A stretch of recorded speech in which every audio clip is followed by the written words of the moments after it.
What to photograph in February 2023? Hello PhotoPills, Rafael the Bar here. In February we have quite a few photo opportunities, starting with the Comet 2022 E3 ZTF. That's been predicted to be visible to the naked eye. We also have the full moon, the Milky Way Galactic Center becoming visible in the northern and southern hemisphere, the Zodiacal Light, the Aurora Borealis, and 4 conjunctions of the moon with the planets with Mercury, Venus, Jupiter and Mars. Oh, and as always, don't forget the always zone for opportunities. I'm talking about the sunrise, sunset, golden hour, blue hour, star trails, etc. So let your imagination fly, decide what you want to photograph, and use PhotoPills to plan your photo, so you can go and capture it. And if you get the shot, when you nail the shot, I invite you to submit it to the PhotoPills Awards. For those of you that are new to the channel, you should know that if you go to My Start menu and tap on Awards, here you can get inspired by the PhotoPills community, and you can also submit your photos. We feature one photo every day on Instagram, Twitter, and within the app, and we use the photos also that we feature in our videos here in the YouTube channel. It's super fun. And at the end of the month we pick 3 winners: the Moon Master, Sun Master and the Milky Way Master. Each of them get $100, and at the end of the year we choose the PhotoPills of the year. That has a cash prize of $3,000. You'll see, I'll show you some of the best photos that we featured in January at the end of the video. Okay, let's get started. Let's see some of the best photo opportunities that can be photographed, can be captured in February 2023. Let's go. For the first time in 50,000 years, the Comet 2022 E3 ZTF is visiting us, and it's getting brighter and brighter. And on February 1st and 2nd, it might be even visible to the naked eye. Visible only from the northern hemisphere. Unfortunately, the comet on February 1st and 2nd won't be visible from the southern hemisphere. It's when the comet makes its closest approach to Earth. It finally becomes visible to the naked eye. It's gonna be a spectacular big show to photograph the green comet and its tail. And if you go in the field and tap on the night hour, you'll find the comet next to the Polaris. So this is the Polaris, the North Star, here at the center. These are the star trails patterns that you'll get if you aim your camera to the Polaris, and the comet will be around here, very close to the Polaris, so you can miss it. Use the night AR to locate the Polaris during daytime, so you can plan your shot of the comet. Pretty cool. Also, if you want to nail your shot of the comet, if you want to learn how to photograph the Comet 2022 E3 ZTF, watch this video. Okay, let's go to the planet, because on February 5th we have the full moon, and the full moon always gives us great photo opportunities. So based on your moonrise and moonset direction, plan your shot. Like the one, for example, I planned here. So if on February 5th, 2023, around 6 p.m. I am at the rapid position, I'll see the moon rising next to the beautiful Favarich lighthouse in Menorca, and the moon will be aligned with the top of the lighthouse. Actually, the moon will have a size, as you see on the top panel, the moon size will be 9.8 meters, so it's gonna be pretty big compared to the lighthouse. And the natural light, sun elevation 0.72, this means that it's the sun is about to set. It's golden hour. An awesome shot. Plan your shots, guys. Actually, this shot is pretty similar to the photo you've seen now by Antonio Caldera, but with the moon behind the top of the lighthouse. Awesome. And if you want to learn how to plan your moon shots, watch this video. The new moon is on February 20th, and the Galactic Center becomes visible in both hemispheres. If we have a look at the northern hemisphere, I have the in Menorca here in Spain, you see that the Galactic Center becomes visible in the southeast direction. The Galactic Center is the largest dot on the arch. That represents the Milky Way, the dotted arch you see on the map.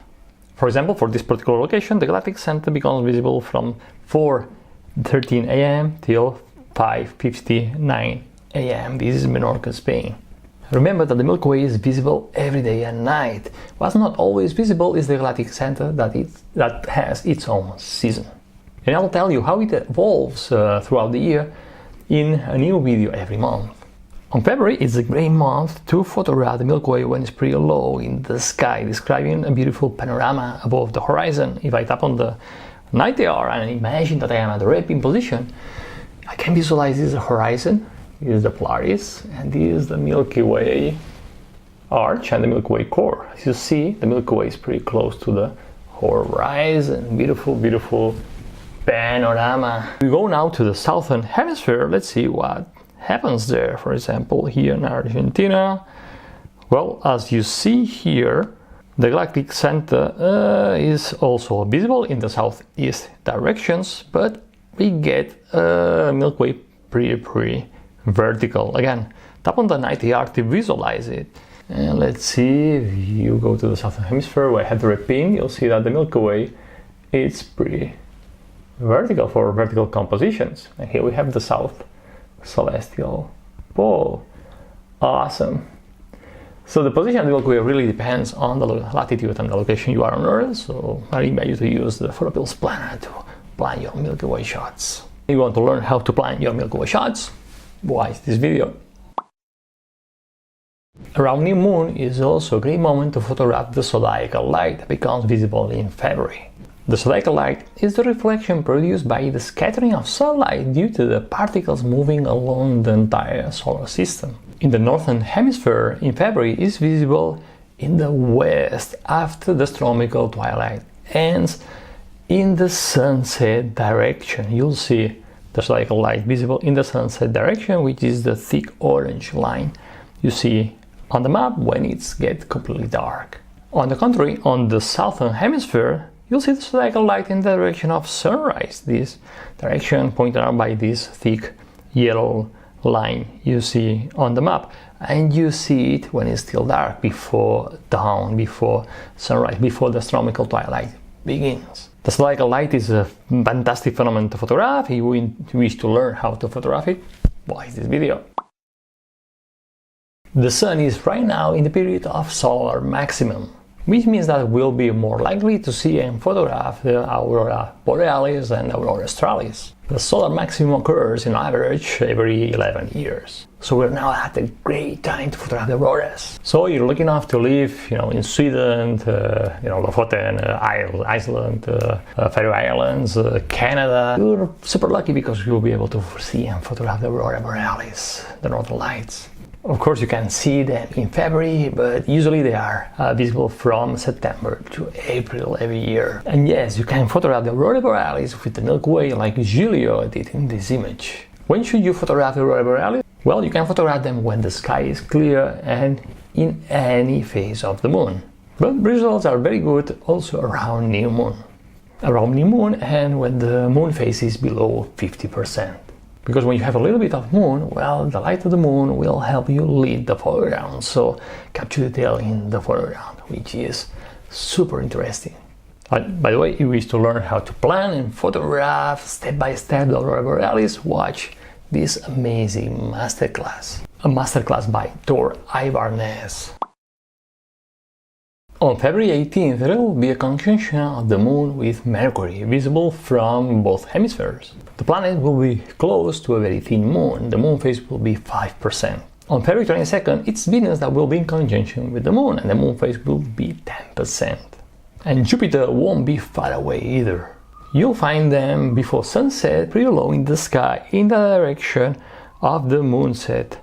The moonset direction is the thick dark blue line you see on the map, and the dark thin blue line is the position of the moon, so look in the direction of this thin dark blue line to find the moon and also the planets. Use those lines to plan your shot. On February 23rd, and depending on where you are on Earth, you'll be able to experience the occultation of Jupiter behind the moon.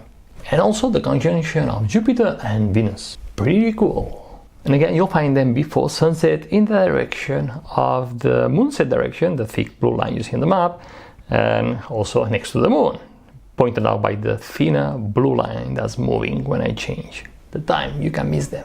On February 28th, it's Mars that will be in conjunction with the moon, and the moon phase will be 57%.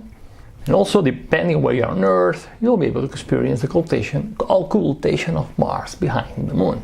The conjunction will be visible at night, so just plan your shot based on the direction of the moon, pointed out by this thin blue line that's moving on the map as I change the time. So just wait for the night time and find the moon, and there you'll see Mars too. Okay, and now let's see some of the best photos that you guys have submitted to the PhotoPills Awards and that we featured in January. The first one is a fantastic photo of the stars trailing above Cerro Altar with its 5,180 meters in Chile, photo by Osvaldo Castillo. The second one is a photo of the full moon perfectly aligned with the top of the World Trade Center in New York, photo taken by Peter Prom from 14 kilometers away. And the third one is a super spectacular sunset under a pier in Chilches Beach, Spain, a photo taken by Sebastian Cantos. Amazing photos, guys, amazing photos, great job. And now, if you wish to learn how to plan and photograph all the events I've shared in this video, I invite you to download, study well, and read our super detailed astronomical events photography guide. It's a super cool guide. It's like a book that helps you plan and shoot amazing photos of the main events throughout the year. So I invite you to download it. I'm gonna leave a link in the description of this video and in the first comment below. Check it out. And as always, if you like this video, give me a like, subscribe, and I'll see you next Wednesday in another video. And remember that you have the power to imagine, plan, and shoot legendary photos. Bye!